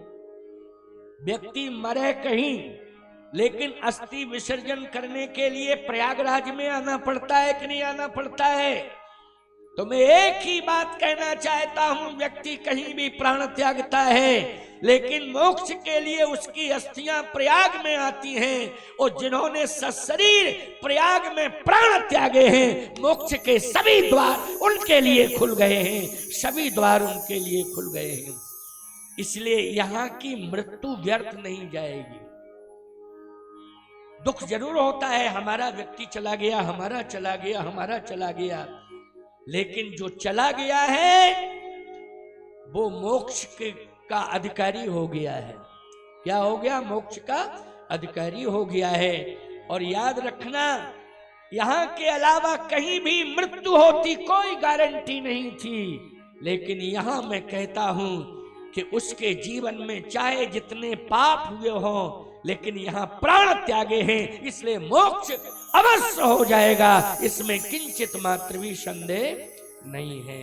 इसलिए किसी भी प्रकार का महाकुंभ पर कोई टिप्पणी न करे और न किसी प्रकार की नकारात्मक भाषा का प्रयोग करे और न सरकार पर लांछन लगावे, इसमें किसी का कोई दोष नहीं है। वो सब मोक्ष के अधिकारी थे जिन्होंने अपने प्राण त्याग दिए। आइए, प्रयाग में विमान उतरा। हनुमान जी ने कहा कि प्रभु वहां तो कारण समझ में आ रहा था रामेश्वरम में कि आपने स्थापना की थी, इसलिए प्रणाम कर रहे थे। मेरी माता वेंकटाचल पर्वत पर हैं, आप उन्हें भी प्रणाम करना चाहते थे, कारण समझ में आ गया। तो क्या यहाँ बेनी माधव भगवान को प्रणाम करना चाहते हैं आप? भगवान ने कहा मैं प्राण त्यागना चाहता हूं, प्रणाम नहीं। प्राण क्यों त्याग रहे हैं आप? कारण क्या है? भगवान राम ने कहा कारण यह है कि समय से अयोध्या नहीं पहुंच पाऊंगा। हनुमान जी ने कहा मैं तो पहुंच जाऊंगा, आप कंधे पर बैठिए, मैं आपको ले चलूंगा, समय से अयोध्या पहुंचाऊंगा। भगवान ने कहा हनुमान ये सभी हमारे साथ आए हैं, इनको छोड़ के मैं नहीं जा सकता, इनको छोड़ के नहीं जा सकता।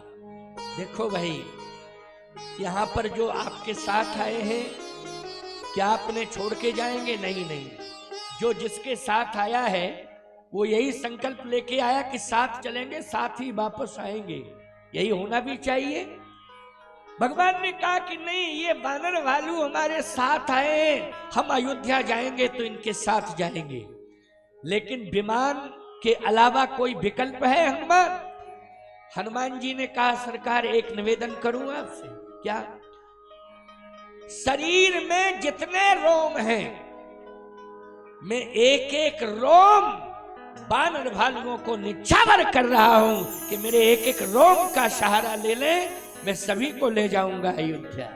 हनुमान जी के रोम में बड़ी ताकत है। कितनी ताकत है?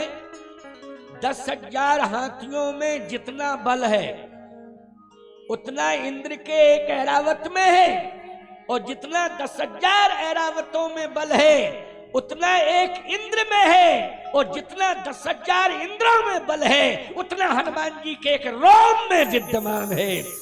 ऐसे श्री हनुमान जी महाराज हैं, रोम रोम निछावर कर रहे हैं, एक एक रोम रोम का सहारा लें। भगवान ने कहा एक काम करो, तुम पहले पहुंच जाओ और भरत को समझा दो। देखो भरत का चरित्र चल रहा था ना, और भरत ही का चल रहा है चरित्र। क्यों भाई, किसका चल रहा है? भरत जी का ही। इसी में प्रसंग को पूरा कर दूंगा।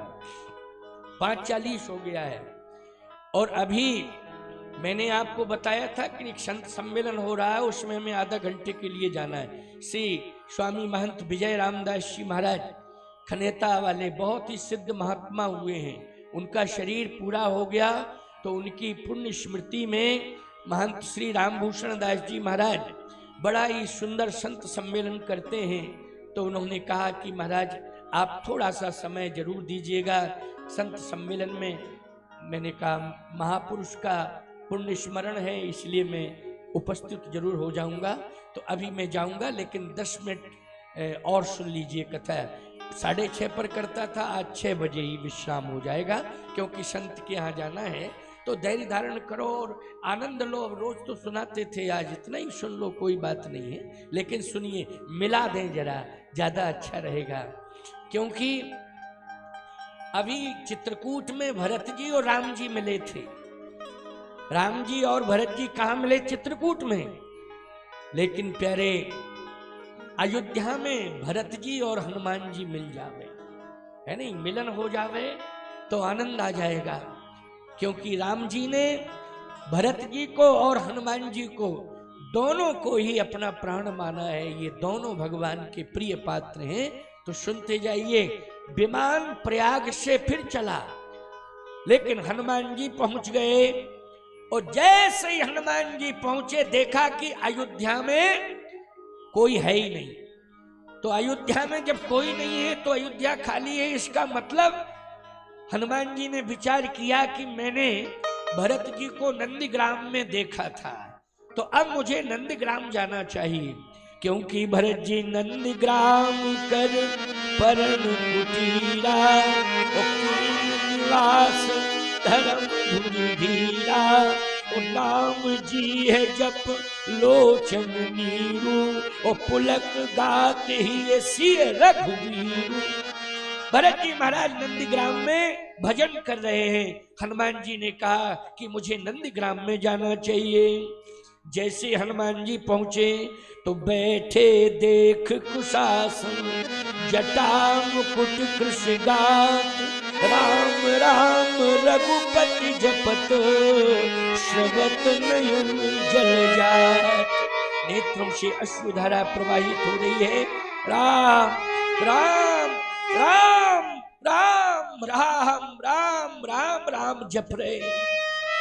हनुमान जी ने कहा अगर नहीं आता तो निश्चित रूप से कोई घटना घटने वाली थी। आ गया मैं, अब कोई घटना नहीं घट पाएगी। काल की हिम्मत नहीं है कि काल आ जावे, क्योंकि काल अगर डरता है तो हनुमान जी से डरता है। काल की हिम्मत नहीं है। अच्छा, यहां डबल प्रेशर बन गया, क्योंकि भरत जी से भी काल डरता है और हनुमान जी से भी काल डरता है। क्यों? मैंने क्या कहा था? काल नहीं आया, लेकिन भरत जी छुट्टी दे रहे हैं काल को आज कि नहीं नहीं बस थोड़ा और इंतजार करो फिर तुम आ जाना। इतने में हनुमान जी पहुंच गए। मैं आने नहीं दूंगा, मैं आने नहीं दूंगा काल को, क्योंकि भरत जी तो छुट्टी देने वाले हैं कि नहीं नहीं बस थोड़ा सा इंतजार करो, मैं एक रास्ता साफ करने जा रहा हूं, तुम आराम से आ जाना। लेकिन इतने में हनुमान जी पहुंच गए। मैं आने नहीं दूंगा, मैं नहीं आने दूंगा। और हनुमान जी ने अगर चैलेंज दे दिया है तो काल की हिम्मत नहीं है। क्या हिम्मत है काल की कि आ जावे? हनुमान जी ने कहा, है महाभाग, प्राण क्यों त्याग रहे हो? भरत जी ने कहा, इसलिए प्राण त्याग रहा हूं क्योंकि मेरे प्रभु नहीं आए हैं। हनुमान जी ने कहा कि कौन कहता है कि नहीं आए? पहले ये बताओ कौन कहता है कि नहीं आए? भरत जी ने कहा कि मैं कह रहा हूं, वो जितने अयोध्या वासी हैं वो सब जानते नहीं आए। हनुमान जी ने कहा, मैं कह रहा हूं आ गए आ गए आ गए। भरत जी ने कहा आ गए? अयोध्या वासियों से पूछा, क्यों अयोध्या वासियों ये बताओ कि आ गए क्या? अयोध्या वासी बोले, हमको तो दिखाई नहीं दे रहे। आ गए होते तो दिखाई देते, ये तो कोई समाचार देने वाला दूत आया है। भरत जी ने कहा कि राम जी तो नहीं आए, अयोध्या वासी झूठ नहीं बोलते। हनुमान जी ने कहा कि इन सब की आंखों पर मोतिया बिंद आ गया है, और मोतिया बिंद वाला व्यक्ति जो है सामने वाले को देख नहीं पाता है, और देख नहीं पाता है तो वो सत्य ही कहता है कि नहीं हमें दिखाई नहीं दे रहा। वो सत्य तो कहता है, जबकि सामने व्यक्ति होता है लेकिन दिखाई नहीं देता है तो कहता है कि हमें पता ही नहीं है। क्यों? मोतिया बिंद आ गया। हनुमान जी ने कहा आ गए हैं, आ गए हैं। कहे नेत्र खोल के देखो। भरत जी ने कहा अगर नहीं दिखाई देंगे तो मैं श्राप दे दूंगा, भस्म हो जाओगे। हनुमान जी ने कहा मैं भस्म होने के लिए तैयार हूं, लेकिन नेत्र खोल करके देखो, आ गए हैं राम जी। अयोध्या वासियों ने कहा अब ये निश्चित रूप से जलने वाला है, भस्म होने वाला है, ये खाम खाम में भस्म होने जा रहा है, क्योंकि राम जी है नहीं और कहता है कि भस्म कर देना, मैं भस्म हो जाऊंगा, लेकिन राम जी नहीं आए होंगे तब भस्म होऊंगा। और यदि राम जी आ गए तो भरत जी ने कहा तब तो मैं प्रसन्न हो जाऊंगा और न जाने कितने निछावर तुम्हारे ऊपर अर्पित समर्पित करूंगा। कहे नेत्र खोल करके देखो। और जैसे ही भरत जी ने नेत्र खोले, हनुमान जी ने अपना सीना फाड़ दिया है, और जैसे सीना फाड़ा भरत जी दौड़ पड़े। राम जी बैठे थे हृदय में, हनुमान जी को लगा लिया हृदय से। कपीता तरस सकल दुख बीते, और मिले आज मोहि राम प्रीते। मिले आज मोहि राम प्रीते। राम मिल गए, राम मिल गए, राम मिल गए, बस हृदय से लगा लिया। अच्छा सही बताओ, आज भरत का और हनुमान जी का मिलन हुआ। केवल भरत का और हनुमान का ही मिलन नहीं हुआ है, हनुमान के हृदय में बैठे हुए श्री राम का भी मिलन हुआ है। इसलिए भरत का, हनुमान का और राम का, इन तीनों का मिलन हुआ। अयोध्या में त्रिवेणी संगम हो गया। बोलिए त्रिवेणी मैया की। बोलो हो गया तीनों का मिलन कि नहीं? यहाँ गंगा यमुना सरस्वती मिली हैं। अयोध्या में राम, भरत और हनुमान मिले हैं। बोलो मिले हैं कि नहीं? क्या हो गया? बोले त्रिवेणी संगम हो गया है। इसलिए मैं कहना चाहता हूं अयोध्या में भी संगम, और यहाँ तो आप संगम में बैठे ही बैठे हैं, और आपके परिवार में भी प्रेम से मिलते रहना, तो संगम ही संगम का स्वरूप विद्यमान होगा। इसलिए मैं प्रयाग की पावन भूमि पर आपको बार बार इस बात के लिए इंगित कर रहा हूं और आदेशित भी कर रहा हूं कि यहां से आप भक्ति ज्ञान वैराग्य की त्रिवेणी लेकर के जा रहे हैं। आप भक्ति ज्ञान वैराग्य को हृदय में रखना और प्रेम से अपने परिवार और गांव वालों को हृदय से लगाना, स्वीकार करना। यदि कोई नहीं लगना चाहता है तो गलती सामने वाले की मानी जाएगी, लेकिन यदि कोई सहज रूप से आपको स्वीकार कर रहा है तो उसे हृदय से लगाना और सारी बुराइयों को दूर करना। आज की कथा का यही आशय और तात्पर्य है। प्रयागराज भगवान के चरणों में अपनी वांगमयी सेवा को समर्पित करके आपको आशीर्वाद दे रहा हूं। सभी सुखी रहें, सब प्रसन्न रहें, लेकिन 2 बार कीर्तन कर लो।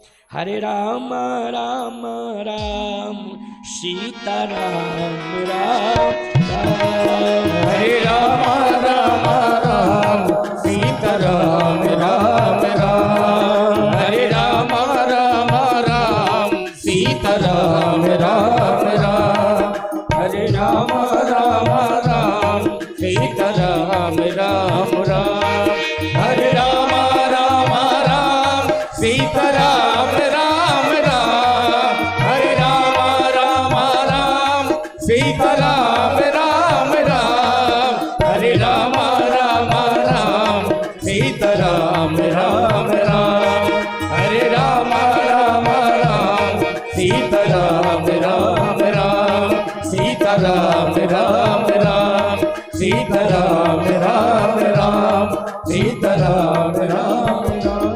बोलिए गंगा मैया की जय हो। त्रिवेणी मैया की जय हो। तीर्थराज प्रयाग भगवान की जय हो। आज के आनंद की जय हो। हमें संत सम्मेलन में जाना है, इंतजार कर रहे हैं, बार बार वहां से सूचनाएं आ रही हैं, इसलिए मैं अभी प्रस्थान कर रहा हूं। संत सम्मेलन में सम्मिलित होऊंगा। आप आरती का गायन करें और आरती अतिशीघ्र कराई जाए। सभी को बहुत बहुत आशीर्वाद। हाँ, सम्मान सभी का, जिनका जो सम्मान की श्रृंखला है कुछ, वो भी 2-5 मिनट में करा दो जल्दी, इसके बाद आरती। जो हमारे इस जगत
जिनका नाम लिया जाए वो मंच में आएंगे और पूज्य महाराज श्री से मंगल आशीर्वाद प्राप्त करके नीचे चलते जाएंगे।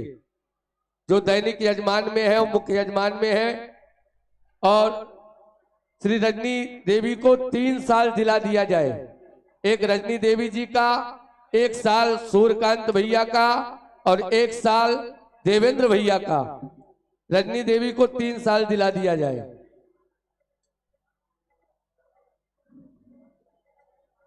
और जो लोग चले गए हैं दैनिक यजमान में, उनका वहां तक पहुंचाया जाएगा।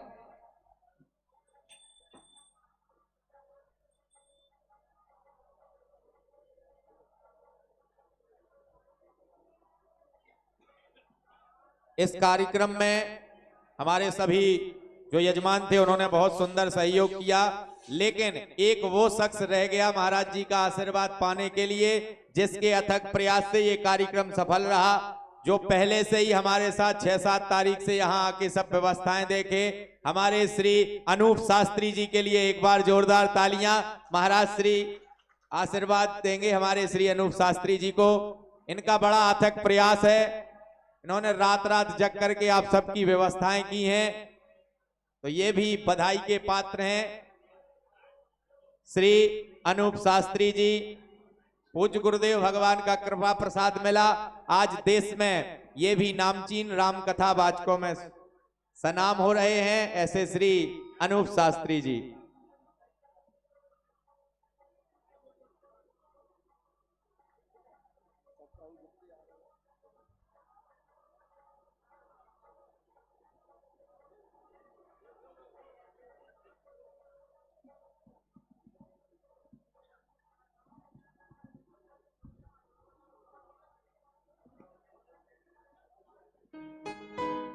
और भैया श्री जय भोले जी, आप भी महाराज श्री से मंगल आशीर्वाद प्राप्त करेंगे।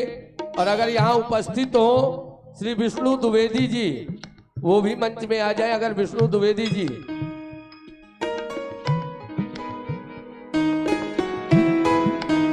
और हमारे समिति की जो मुख्य यजमान में है और अध्यक्ष हैं भैया श्री बेदी शर्मा, सरजू शर्मा और गजराज जी, सभी कलाकार बंधु हैं और जो YouTube चला रहे हैं उनको 1-1 साल उड़ा करके सम्मान करें।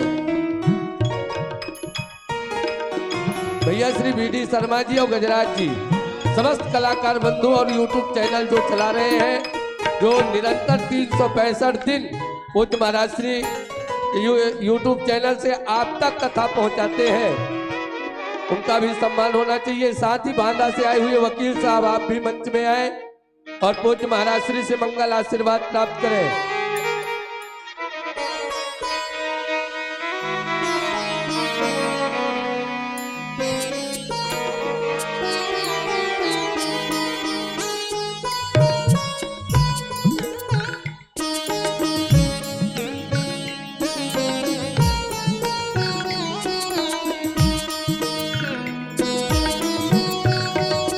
चंदन जी, प्रशांतानंद जी, आप भी मंच में आए, पूज्य महाराज श्री से मंगल आशीर्वाद प्राप्त करें।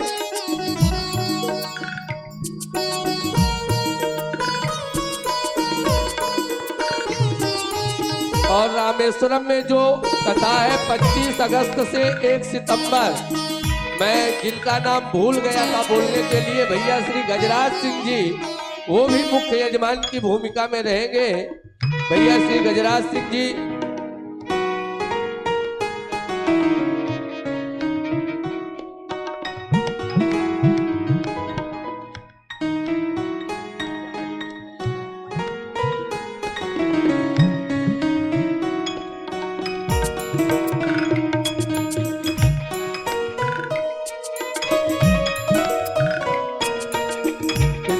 नौगांव से भैया श्री हर्षु भैया, आप भी मंच में आएंगे।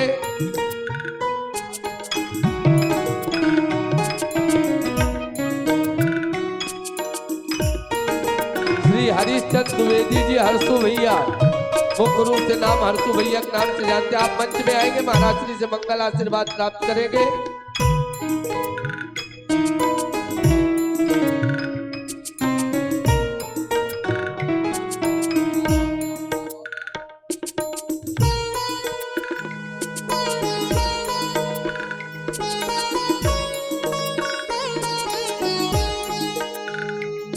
आए हम आप सभी लोग आरती की ओर चलेंगे और पूज्य जगत गुरु रामानंदाचार्य भगवान अंतिम मानस विश्राम की आरती आप सभी लोग सम्मिलित हो और आप सभी लोग आरती लेने के बाद यथा प्राप्त करेंगे। आए हम आप सभी लोग आरती की ओर चले।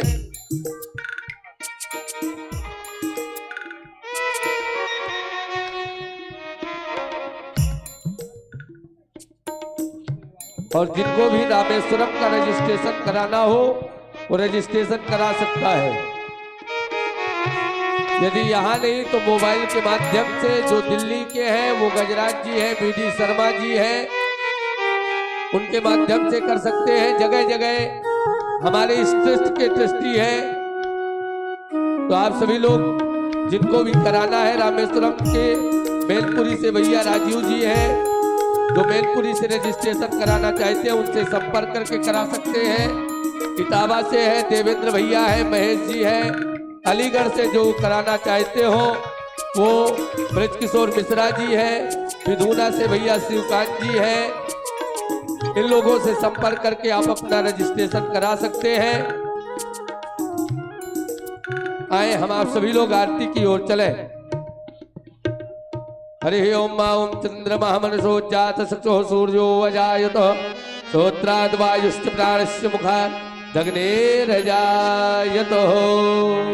हे राजा राम तेरी आरती उतारो, हे राजा राम तेरी आरती उतारो, आरती उतारो प्यारे तुमको मनाओ, आरती उतारो प्यारे तुमको मनाओ। हे राजा राम तेरी आरती उतारो, हे राजा राम तेरी आरती उतारो। कनक सिंहासन राजत जोड़े, कनक सिंहासन राजत जोड़ी, ओ दशरथी नंदन जनक किशोरी, दशरथ नंदन जनक किशोरी। युगल छवि को सदा निहारो, युगल छवि को मैं सदा निहारूं। हे राजा राम तेरी आरती उतारो, हे राजा राम तेरी आरती उतारो।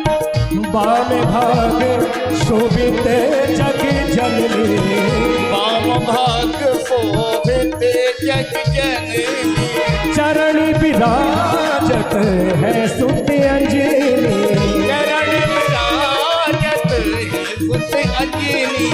उन चरणों में शीश झुकाओ, उन चरणों को मैं शीश झुकाऊं। हे राजा राम तेरी आरती उतारो, हे राजा राम तेरी आरती उतारो।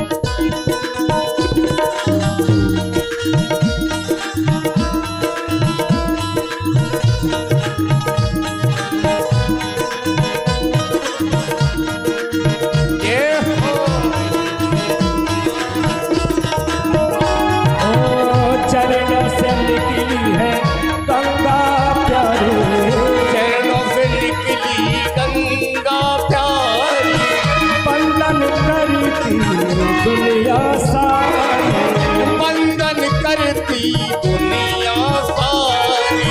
उन चरणों के बलि बन जाओ, उन चरणों को मैं बलि बलि जाऊं। हे राजा राम तेरी आरती उतारो, हे राजा राम तेरी आरती उतारो।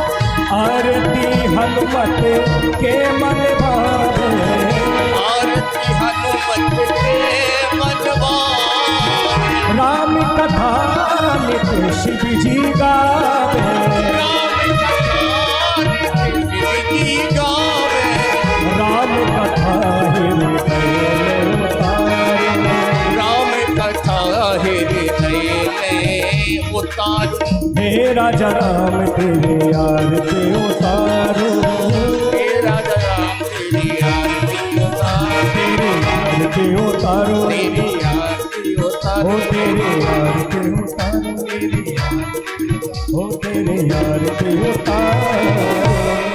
कर्पूरगौरं करुणावतारं संसार सारं भुजगेन्द्रहारं सदा वसन्तं हृदयारवृन्दे भवं भवानी सहितं नमामि। जलेन शीतलीकरणं पुष्पै देवाधिवन्दनम्। हरि ओम महा ओम यज्ञेन जगमय जन्त देवास्तानि धर्माणि प्रथमान्य सन्नातिहनाकं महिमहनः सचन्द्र यत्र पूर्वे साध्या सन्ति देवः। एकदन्ताय विद्महे वक्रतुण्डाय धीमहि तन्नो दन्ति प्रचोदयात्। दशरथरथ्यै च विद्महे सीतावरायै च धीमहि तन्नो रामः प्रचोदयात्। हरि ओम तत्पुरुषाय विद्महे महादेवाय धीमहि तन्नो रुद्रः प्रचोदयात्। सेवन्तिकाभिकुलजं वटपट्यलाब्जै पुण्यागजातकरवेलरसालभस्मै विलवप्रवाह तुलसीदलमञ्जरीवि त्वं पूजयामि जगदीश्वर मे प्रसीद। नानासुगन्धपशुपाणि यथा कालोद्भवानि च पुष्पार्जलिं मया दत्त्वा गृहाण परमेश्वरः। सुमन सुगन्धित मंत्र पुष्पांजलिं समर्पयामि नमः। प्रेम से बोलिए अयोध्या नाथ भगवान।